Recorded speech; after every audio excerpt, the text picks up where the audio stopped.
कारागारभित्र बसेर पनि नेपालको राजनीतिमा शक्तिशाली कम्पन ल्याइरहेका रासोपाका सभापति रवि लामिछाने रिहा भएका छन्। तुलसीपुरको बुटोल इजलासले यो शक्तिशाली फैसला गरेपछि यति बेला वैकल्पिक राजनीतिको पक्षमा रहेका धेरैमा चाहिँ खुसियाली छाएको छ।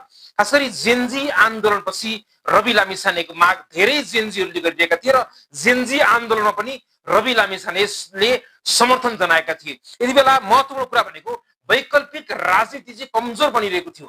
वैकल्पिक राजनीति कमजोर बनिरहेको समयमा रवि लामिछानेको रिहाईले वैकल्पिक राजनीतिलाई दह्रो बनाउनका लागि र वैकल्पिक राजनीतिलाई उभ्याएका रवि लामिछाने चाहिँ थुना मुक्त भएसँगै यति बेला वैकल्पिक राजनीतिका कुनै विभिन्न धारहरू कुलमान घिसिङ, बालेन्द्र शाह, हर्कराज राईहरूलाई मिलाउने सन्दर्भमा पनि रवि लामिछानेको रिहाईले कुनै न कुनै रूपमा यसले योगदान गर्न सक्छ र फागुन 21 गतेका लागि जेनजी सरकारले तोकेको निर्वाचनमा पनि वैकल्पिक राजनीतिक शक्तिलाई कसरी बलियो गर्न सकिन्छ, कसरी सशक्त ढङ्गले चाहिँ स्थापित गर्न सकिन्छ भन्ने सन्दर्भमा पनि रवि लामिछानेको महत्त्व रहन्छ।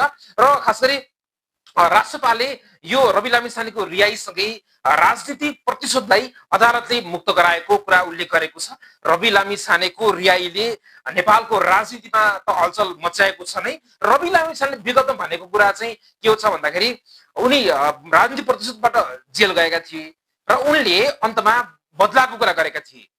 मसँग बदला लिनेहरूको बदला चाहिँ म लिन्छु भनेर उनले चाहिँ गरेका थिए र यति बेला नेकपा एमाले, नेपाली कांग्रेस वा नेकपा माओवादी तत्कालीन नेकपा माओवादी केन्द्र वा चाहिँ अहिलेको नेपाली कम्युनिस्ट पार्टीलाई पनि यसको खतरा बढेको देखिन्छ। रवि लामिछाने रिहा भइरहँदाखेरि यसमा खतरा बढेको छ। पुरानो राजनीतिक दललाई झन खतराको घन्टी बजेको देख्न सकिन्छ र रवि लामिछाने जो कारागार हुँदा पनि यति शक्तिशाली थिए भने कारागारबाट बाहिर निस्केपछि कति शक्तिशाली होलान् भनेर धेरै नागरिकहरूले, धेरै जनताहरूले चाहिँ नि अपेक्षा गरेको कुरा छ। रवि लामिछानेले आगामी निर्वाचनमा कस्तो प्रकारको परिणाम बेहोर्लान्, आम नागरिकलाई कसरी सम्झाउलान्, कसरी बुझाउलान् यो भने हेर्न बाँकी छ। तथापि रवि लामिछानेले वैकल्पिक राजनीतिक शक्तिहरूलाई एकत्रित गर्ने र आगामी चुनावको तयारीका लागि रवि लामिछानेको पार्टी अब जुट्नेछ।